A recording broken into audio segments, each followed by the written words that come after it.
Бажаю здоров'я, шановні українці. Повернувся з Херсонщини. Мій день був присвячений передусім цій нашій області. Безпекова ситуація, наші відповіді на ворожі обстріли Херсонщини, контрбатарейна боротьба та все інше, що роблять наші воїни, щоб окупант знав, що терор ми не пробачимо і не забудемо.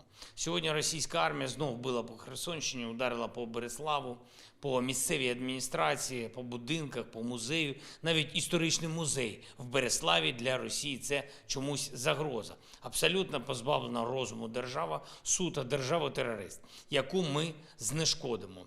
Провів у Херсоні тривалу нараду з усіма, хто відповідає за область, за оборону, за соціальну ситуацію. Окремо і уважно розглянули енергетичну ситуацію, питання відновлення. На вільній території Херсонщини понад 50 сіл майже повністю зруйновані окупантом. Подекуди більш ніж 90% будівель у селах розбиті. Але навіть у такі села люди повертаються. І це доказ, що життя все одно перемагає. Сьогодні був в одному із найбільших таких сіл, Посад-Покровському, колись одному з найбільших до вторгнення Росії. І зробимо все, щоб це село знов було серед найбільших, зробимо все для відбудови наших територій. Я вдячний усім, хто допомагає відновлювати нормальне життя після російського зла. Усім, хто навіть у таких складних районах продовжує працювати і давати роботу усім, хто допомагає нашим воїнам. Особливо хочу подякувати кожному і кожній, хто задіяний у розмінуванні.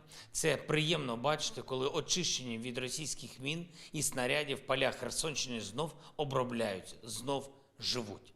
Звичайно, зараз таких земель ще небагато, і роботи для наших саперів та піротехніків ще вистачає, але я впевнений, що ми очистимо нашу землю від усіх смертоносних проявів Росії. Вся Україна буде жити. Вдячний Фінляндії, яка сьогодні оголосила про новий пакет безпекової підтримки. Серед іншого, це і машини для розмінування. Плюс, звичайно, вагомі речі для наших військових на передовій. Мав честь вручити сьогодні державні нагороди нашим воїнам, які відзначились в обороні Херсонської області і всієї України. Дорогою в потязі нашої Укрзалізниці, до речі, я дякую всій команді нашої міцної залізниці, онлайн взяв участь у засіданні Європейської Ради, яке відбулось в Брюсселі за участі лідерів усіх держав ЄС і пана президента Євроради Шарля Мішеля.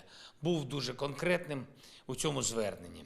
Відзначив сильні кроки партнерів та відзначив речі, які поки що, на жаль, не дозволяють нам прискорити звільнення територій, не дозволяють прискорити завершення війни. Передусім, це постачання більш дієвої зброї нашим воїнам, далекобійної зброї і сучасних літаків. Щодо чого, поки бачимо певне затягування рішень партнерів. Також важливо рухатись активніше у напрямку нових і потужніших санкцій проти Росії за терор та нових кроків у нашій українській інтеграції зі структурами Євросоюзу. Я впевнений, партнери почули позицію України. Ще одне, сьогодні маємо результат, заради якого працювали вже певний час. Підписано угоду про відкриття представництва в Україні Міжнародного кримінального суду. Цей крок дозволить міжнародній юстиції стати ще активнішою в розслідуванні злочинів російських військових на нашій українській землі. Я дякую усій команді МКС, Офісу Генерального прокурора, нашим партнерам, усім, хто допомагає роботі міжнародної юстиції, розслідуванню російських злочинів проти України і українців.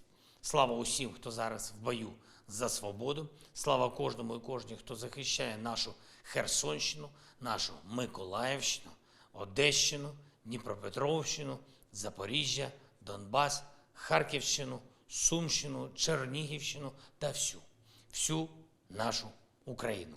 Слава Україні!